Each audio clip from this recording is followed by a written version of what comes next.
हम्म। अच्छा बेटा, ये एमसीक्यू बेस्ड एक प्रीलिमिनरी टेस्ट होता है जिसको एमपीटी का नाम दिया जाता है।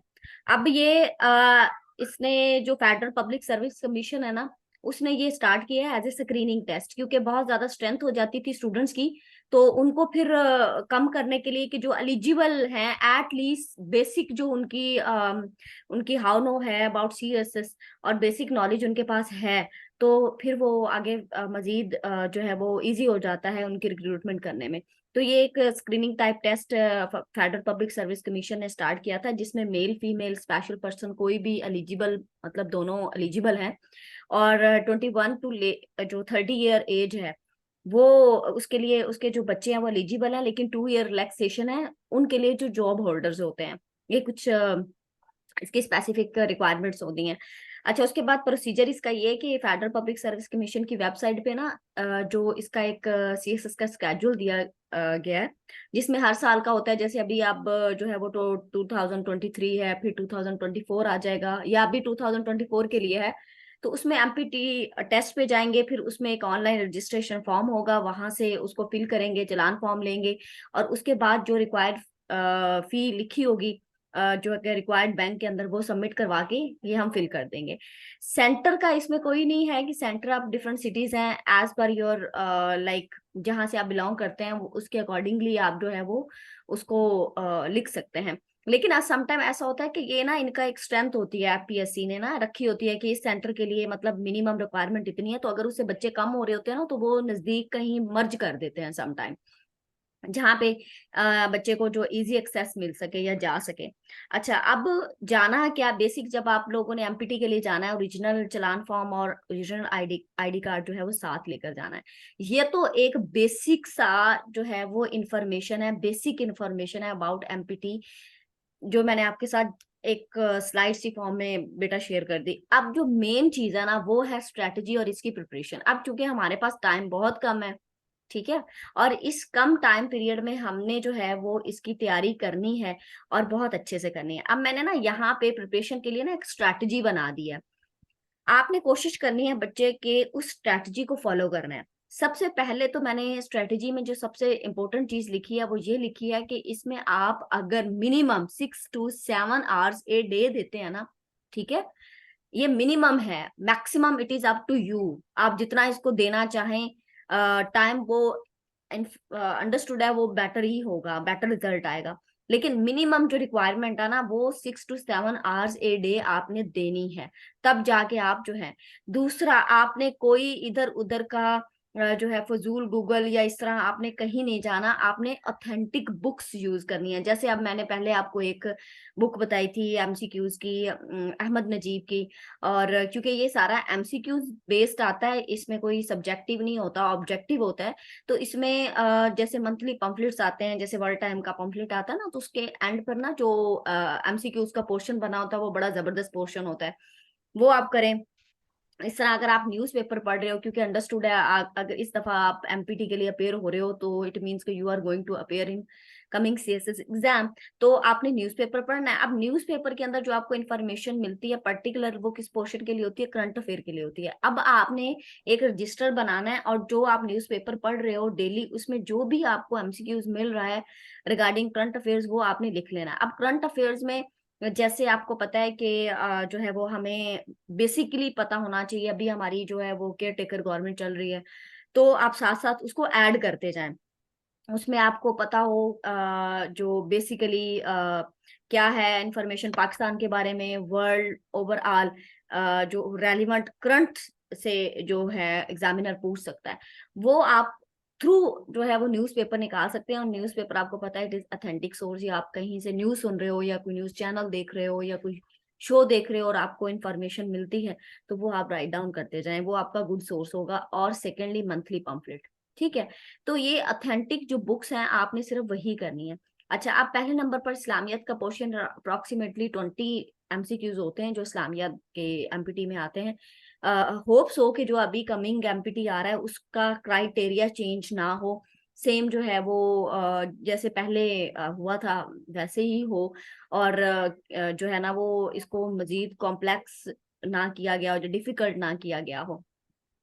तो उसमें आपने ना, अभी चूंकि हमारे पास बेटा टाइम कम है, तो आपने जो बेसिक करना है ना, जो बुक आपने उठानी है, कोई भी वट एवर आप उठाते हो, तो उसमें आपने कुरान, हदीस, कैलिफ पीरियड और इबादत। इबादत में जो है वो ज़कात का एमसीक्यूज, ज़कात में से ज्यादा एग्जामिनर पूछता है।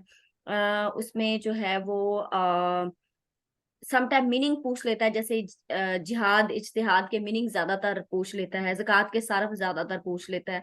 तो इस तरह आपने कुरान की बेसिक इंफॉर्मेशन, हदीस की बेसिक इंफॉर्मेशन, कैलिफ पीरियड की, ये बेसिक स्टार्ट में है। ठीक है। और कुछ आपको जो आए हैं, यहाँ पे मैं राइट डाउन करूं, जो मैसेंजर्स आए हैं, ठीक है, उनके बारे में आपने बेसिक जो है वो इंफॉर्मेशन देख लेनी है। और ये पोर्शन चूंकि 20 मार्क्स का या 20 एमसीक्यूज होंगे, तो इसका आप सबसे पहले जो आपने करना है ना, वो इसी पोर्शन में से करना है। बाकी फिर आपके पास अगर टाइम बच जाता है तो फिर आपने बाकी रेस्ट ऑफ अदर्स, लेकिन होप्स हो कि आपके 20 एमसीक्यूज इसी में से पूरे हो जाएंगे। अच्छा, उसके बाद पाकिस्तान अफेयर है। पाकिस्तान अफेयर और करंट अफेयर्स और जनरल जो साइंस का पोर्शन है ना, वो मिला के एग्जामिनर 50 जो है वो एमसीक्यूज पूछता है। अब पाकिस्तान अफेयर आपको पता है बेटा कि ये एक तो प्री पीरियड है, दूसरा पोस्ट पीरियड है। ठीक है, प्री पाकिस्तान पीरियड है और फिर पोस्ट पाकिस्तान पीरियड है। जो प्री पाकिस्तान पीरियड है ना, ये बहुत ज्यादा लंबा पीरियड है। ठीक है। अगर तो एग्जामिनर बहुत डेप्थ में जाता है तो इट मीन्स कि आपको 2 से 3 मंथ्स चाहिए इसको प्रिपेयर करने के लिए। लेकिन आपने एक ना बेसिक जो इवेंट्स हैं, वो आपने चीजें देख लेनी है जो पर्टिकुलरली पाकिस्तान की क्रिएशन से रिलेटेड है। समझ आ रही है ना? यानी आपने बहुत आगे पीछे एक दफा नहीं जाना, आपने अपना टाइम सेविंग करनी है। पहले आपने उन इवेंट्स पर फोकस करना है जो कि पाकिस्तान की क्रिएशन में रोल प्ले करते हैं, और पर्टिकुलरली वो रूलर्स, वो इवेंट्स, उनको आपने जेहन में रखना है। फिर बाद में अगर टाइम आपका बच जाता है तो देन उसके बाद पोस्ट पाकिस्तान, तो वो तो आपने एक, आपको जो है वो आप निकाल लें, एक ऑर्डर निकाल लें बुक से, तो वो आपने ऑर्डर वाइज उसको देखते जाना है। ये आपका करंट अफेयर में भी कंट्रीब्यूट करेगा। ठीक है। अच्छा, अब करंट अफेयर के लिए मैंने ऑलरेडी बता दिया हुआ, monthly pamphlet is a good source. अब जहां पर बात है ना जनरल साइंस की, बेटा जनरल साइंस को आपने ना, ये दो हैं, एक है जनरल एबिलिटी और दूसरा है जनरल साइंस। अब जनरल साइंस का ना बड़ा वास्ट जो है वो सब्जेक्ट है, ये बहुत ज्यादा। अब इसमें बायोलॉजी आ जाती है, फिजिक्स आ जाती है, केमिस्ट्री आ जाती है, आपको पता है इट्स सेल्फ बायोलॉजी का। फिर इसमें वाइटामिन आ जाते हैं, न्यूट्रिएंट्स आ जाते हैं, डाइट वगैरह का जो है पोर्शन वो भी इसमें आ जाता है। ठीक है, तो ये बड़ा वास्ट है। आपने ना इसको एंड पर रखना है। ठीक है, सबसे एंड पर। इससे पहले आपने जर्नल एबिलिटी में जाना है, क्योंकि जर्नल एबिलिटी का जो एमसीक्यूज आते हैं ना, वो 60 एमसीक्यूज अप्रोक्सीमेटली एग्जामिनर पूछता है, जिसमें आपने सबसे पहले फोकस करना नंबर सीरीज पर, क्योंकि इसमें से वो लाजमी पूछेगा। ज्योमेट्री की बेसिक आपने देखनी है, अलजबरा, एवरेज, रेशो, इनको बेसिक देखना है आपने। कुछ कुछ आपने बेसिक ट्रिक्स जो है वो अपने जेन में रख लेनी है, पास पेपर्स को देख लेना है, उनसे आपने ये चीजें निकाल लेनी। ठीक है, क्योंकि ये 6 ही है। सेकंड जो मोस्ट इंपॉर्टेंट है वो है 50 मार्क्स की इंग्लिश, जिसमें प्रेपोजिशन बहुत इंपॉर्टेंट है। अब आपको पता है कि ये आपने जेन में रखनी है, क्योंकि एग्जामिनर किसी भी तरह से पूछ सकता है। टाइम बेस्ड प्रेपोजिशन है, मैनर्स बेस्ड प्रेपोजिशन है। ठीक है, तो ये बस सिर्फ आपने ये चीजें जेन में रख के उनके आगे जितने भी नंबर्स बन रहे हो ना, वो आपने, जैसे अब टाइम बेस है तो उसमें 5 आ रहे हैं, 6 आ रहे हैं, 7 प्रपोजिशंस आ रही हैं, ओके। देन मैनर्स बेस्ड है, आपने ना 3 इसके सेट बना के बस उनको जेन में रख लेना, ट्रिक्स बना के। फिर बेसिक एक्टिव वैसी, क्योंकि पता है बेटा जो वोकैबुलरी है ना, वो टाइम टेकिंग प्रोसेस है। उसके लिए आपको अपनी अच्छी वोकैबुलरी बिल्ड करने के लिए यू नीड 4 और 5 मंथ्स। अगर आप कंटिन्यूसली रेगुलरली आप जो है वो, if you are reading newspaper और रीडिंग आर्टिकल्स, तो वो एक कंटिन्यू प्रोसेस है, उसमें आपको 4 से 5 महीने चाहिए। तो अभी चूंकि हमारे पास शॉर्ट टाइम है, तो आप वोकैबुलरी में मत जाइएगा। ठीक है, अभी आपने basic preposition, active voice, passive wise देखने हैं। वो मेरे नोट्स आपके पास हैं, अगर नहीं हो, लॉस्ट हो गए हो, तो इट्स ओके, मुझे बता दीजिएगा, आई विल सेंड यू। उसके बाद पंक्चुएशन, पंक्चुएशन को लाजमी आपने, क्योंकि वो एमसीक्यूज में पंक्चुएशन को के बेसिक, अभी आपको मैंने बताया था पास पंक्चुएशन होती है और उसके बाद जो टर्मिनल पंक्चुएशन होती है। पास पंक्चुएशन ज्यादा इंपॉर्टेंट है एज कंपेयर टर्मिनल पंक्चुएशन, क्योंकि टर्मिनल पंक्चुएशन बड़ी इजी होती है, हर बच्चा उसको इजीली अंडरस्टैंड कर लेता है। आपने पहले जो फोकस करना है वो पास पंक्चुएशन पे करना है, कॉमा, कॉलन, सेमी कॉलन, ये इनका बेसिक आपने सिर्फ इन 3 का करना है, तो बाकी आपको आ जाएगी। बाकी कुछ भी नहीं है, फुल स्टॉप आपको पता है कहाँ लगता है, क्वेश्चन मार्क आपको पता है, एक्सक्लेमेटरी जो साइन है वो आपको पता है, वो कोई नहीं, आपने सिर्फ पास पंक्चुएशन पर फोकस करना है। होप्स हो के वो अगर पंक्चुएशन में से पूछता है ना, वो इसी में से पूछेगा। फिर बेसिक टेंसेस आपने लाजमी, क्योंकि अगर आप बेसिक टेंसेस करेंगी ना बेटा, तो आपकी जो करेक्शन वाला है पार्ट, वो क्लियर हो जाएगा, क्योंकि करेक्शन वो पूछेगा। फिर डायरेक्ट एंड डायरेक्ट के आपने बेसिक रूल्स देखने हैं। वो सेंटेंस दे के नीचे कोई भी वो एमसीक्यूज दे के पूछ सकता है कि इनमें से करेक्ट कौन सा है। तो अगर आपके सिर्फ रूल जेन में होंगे ना, वो मैंने आपको डायरेक्ट एंड डायरेक्ट बहुत अच्छे से करवाया हुआ है। फिर भी अगर आपके पास मिसप्लेस हो गए हो इसके नोट्स, तो इसके लेक्चर्स, तो वो इजीली डिटेल में पढ़े हुए हैं, वो आप देख लेंगे ना मेरे lecture, that will be sufficient. उसके लिए आपको पता है मैंने सारी चीजें डिटेल में लिखी हुई हैं, कहीं और जाने की जरूरत नहीं है। उन रूल्स को आपने, जो मैंने आप लोगों को बताए थे, वो सारे रूल्स आपने फिंगर टिप्स पर कर लेना। फिर आपने ग्रुपिंग ऑफ वर्ड्स करनी है। ग्रुपिंग ऑफ वो मिसिंग वर्ड्स आते हैं ना कुछ, ये वोकैबुलरी वाला वैसे तो पोर्शन है, लेकिन आपने ना इसको सेपरेट से तैयार करने की जरूरत नहीं है। आपने पढ़ना है ना, किसी भी चीज को पढ़ना है, बस कोशिश करनी है कि उसके जो स्पेलिंग्स हैं वो आपने अच्छे से ज़हन नशीन कर लेने, ताकि ग्रुपिंग ऑफ वर्ड्स अगर एग्जामिनर पूछता है ना, तो वो आपको डिफिकल्टी ना हो उसमें। ठीक है, फिर अब इन सारी चीजों के लिए अगर तो आप थॉरोली करेंगी तो बहुत ज्यादा टाइम लग जाएगा। आपने करना क्या है, अब यहाँ पे पंक्चुएशन में जैसे मैंने आपको बताया, सिर्फ आपने पास को ज़हन में रख लेना है। एक्टिवाइज पैसिवाइज के रूल्स, डायरेक्ट एंड डायरेक्ट के रूल्स, ये फ्यू मिनट्स में ये हो जाएंगे। ठीक है, उसके बाद आपने कोई भी अच्छी बुक जो है वो ले लेनी है। 1 मिनट बेटा होल्ड रखना। मैंने अच्छी तस्वीर बनाने नहीं आती, फखर में बड़ा जरूरी है मैंने अच्छी जो तस्वीर। 1 मिनट ज़ारा बेटा होल्ड रखना। सॉरी बेटा, वो बीच में बच्ची आ गई थी तो उसको जरूरी काम था। अच्छा, अब हम यहाँ पे किस जगह पे हम लोग, हाँ, अब यहाँ पे थे कि आपने एक एक्सरसाइजेस की जो कोई भी अच्छी बुक है ना, जैसे मैंने आपको लगवाई थी इसकी, वैसे तो बहुत ज्यादा सारी एक्सरसाइजेस की बुक्स आराम से मार्केट में मिल जाएंगी, लेकिन जो है वो, जैसे ऑक्सफोर्ड की मैंने एक बुक आप लोगों को लगवाई थी, अगर वो मिलती है ठीक है, नहीं मिलती तो इट्स ओके। कोई भी अभी अगर आपके पास ग्रामर की, जैसे वो ब्रश अप एक अच्छी बुक है, वर्ल्ड पावर मेड इजी एक अच्छी इंग्लिश की बुक है, उनके एंड पे ना एक्सरसाइजेस दी होती हैं, तो उनको अगर आप देख लेंगे ना तो वो जबरदस्त होगा। बाकी जो सीएसएस के पास पेपर्स है ना, वो आपने देखने हैं, करेक्शन सारी उसमें आपने जो करनी है ना, वो सारी सीएसएस के पास पेपर्स की आपने आपने उसको देख लेना है, क्योंकि ये एमसीक्यूज टाइप आएगा, तो इस वजह से आपने ना केयरफुली हर चीज को फॉलो करना है, ताकि कहीं पर कोई पॉइंट आपसे मिस ना हो जाए। ठीक है, अब ये आपने इसी स्ट्रेटजी को फॉलो करना है। बाकी जो चीजें होंगी ना उनको आपने, अच्छा, अब 6 नंबर की कॉम्प्रीहेंशन भी पूछता है, एनालॉजीज भी पूछता है, ठीक है, समटाइम।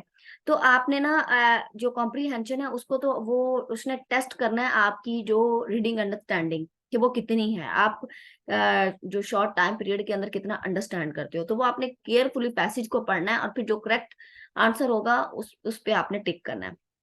अच्छा, उसके बाद जो उर्दू है, उर्दू के लिए कलीदे उर्दू बुक है, अगर तो आपके पास ठीक है तो फिर तो दैट्स गुड। अगर आपके पास नहीं है तो आप मुझे बताइएगा, मेरे पास सॉफ्ट फॉर्म में पड़ी हुई है, आई विल सेंड यू। उसमें ना आपने सिर्फ ग्रामर देखनी है। अब ग्रामर के अंदर ना आपने जो चीज देखनी है ना, जो पूछेगा, पूछ सकता है उसमें वो लफ्ज को पूछ सकता है, हरफ को पूछ सकता है, फिर जो आगे इसकी लफ्ज हरफ की आगे एग्जाम बन जाती हैं, सब मारफा की एग्जाम है, सब नकरा की एग्जाम है, वो बेसिक आपने इसका वो देख लेना, तशबीहा क्या होती है, तलफ्फुज क्या होता है, ये जो चीजें, कलमा क्या होता है, ये एक लाइन के अंदर ना आपने, ये 20 मार्क्स का ऑलमोस्ट 20 MCQs एग्जामिनर पूछता है। अच्छा, फिर ना बेसिक बुक्स हैं, ठीक है, यहाँ पे मैंने ना मेंशन नहीं किया हुआ, जैसे अब वो अक्सर पूछ लेता है कि जो है वो बांगे दरा वो किसकी किताब है, या फिर उर्दू के जो वो पहले ऑथर कौन से हैं। तो इस तरह के ना आपने वो बेसिक जो ग्रामर आप कलीदे उर्दू होगी ना, ग्रामर की बुक, या कोई और पीएमएस की अच्छी जो है वो आपके पास उर्दू की बुक पड़ी है, तो उसमें एमसीक्यूज टाइप जो बेसिक चीजें दी होंगी वो आप देख लीजिएगा। उसमें होप्स हो कि आपका ये 20 मार्क्स वाला पोर्शन जो है वो क्लियर हो जाएगा।